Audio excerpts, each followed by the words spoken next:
ନାଇଁ ନାଇଁ ଆମେ ଡେମ୍ଟାଇ ଛକରେ ଶୁଣିଲୁ ଯେ ଜଣେ କିଏ ଲେବୁଲ୍ କ୍ରସିଂରେ ଆକ୍ସିଡେଣ୍ଟ ହେଇକି ପଡ଼ିଛନ୍ତି। ଆମେ ଭାବିଲୁ ଲୋକାଲ ଲୋକ ହିସାବରେ ଆସିଲୁ ଦେଖିବା ପାଇଁ, କିନ୍ତୁ ଜଣେ ସେ ପେଶାରେ ଆଡ଼ଭୋକେଟ୍ ଆମେ ଦେଖିଲୁ ତାଙ୍କ ଗାଡ଼ିରୁ ଯେଉଁ ସିମ୍ବଲଟା ଦେଖିଲୁ। ଆଉ ଏମିତି ଖବର ପାଇଲା ଭିତରେ ଯେ ତାଙ୍କ ଘର ମାନସିଂପାଟଣା କଟକର, ଆଉ ସେ ଆସି ପଡ଼ିଛନ୍ତି ଆଉ। ନାଇଁ ତାଙ୍କ ପରିବାର କିଏ ଆସିନାହାନ୍ତି, ଖାଲି ଆମର ରେଲୱେର ଜିଆର୍ପି ଆଉ ଲୋକାଲ ପୋଲିସ ଆସି ଠିଆ ହେଇଥିଲେ ଆଉ। ମୁଁ ତ ତାର ମେମୋ ପାଇଲୁ ଆମେ ପାଞ୍ଚଟା ବେଳକୁ, 5ଟା ପରେ ପାଇଲା ପରେ ତାପରେ ସ୍ପଟକୁ ଆସିକି ଦେଖିଲି। ଆମର ଏଇଟା ଶଙ୍କରପୁର ଲେବୁଲ୍ କ୍ରସିଂ ଗେଟ୍ ପାଖରେ। ତ ଖୋଜାଖୋଜି କଲା ପରେ ଗୋଟେ ଡେଡ୍ ବଡ଼ି ପାଇଲି, ଯେଉଁଟାକି 2 ପିସ୍ ପୁରା ଛାତିରୁ କଟି ଯାଇଛି। ମାନେ ମୁଣ୍ଡ ପିସ୍ଟା ପଡ଼ିଥିଲା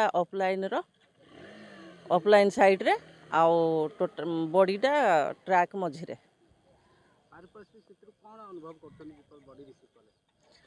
ତ ପାରିପାର୍ଶ୍ୱିକ ଇଏରୁ କ'ଣ ତାର ମାନେ ଗୋଟେ ପ୍ୟାଣ୍ଟ ଭିତରେ ତାର ଥିଲା ଆଇ କାର୍ଡ଼ ଗୋଟେ, ପର୍ସ ଗୋଟେ, ମୋବାଇଲ୍ 2ଟା, ଆଉ ଗୋଟେ ଗାଡ଼ି ଚାବି। ପର୍ସ ଭିତରେ ତାର ଥିଲା ସବୁ ଡକୁମେଣ୍ଟସ୍, କହିଲେ ଆଇଡେଣ୍ଟି କାର୍ଡ଼ ଫାର୍ଡ଼ ସବୁ ତାର ଥିଲା, ସେତିକି। ଆଉ କିଛି ପଇସା ଥିଲା।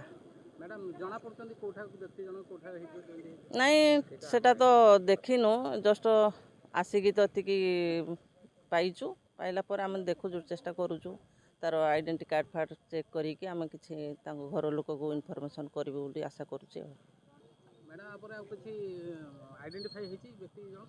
ନାଇଁ ଆଇଡେଣ୍ଟିଫାଇ ବର୍ତ୍ତମାନ ସୁଦ୍ଧା ହେଇନି, ତ ତଦନ୍ତ କରା ଚାଲିଛି।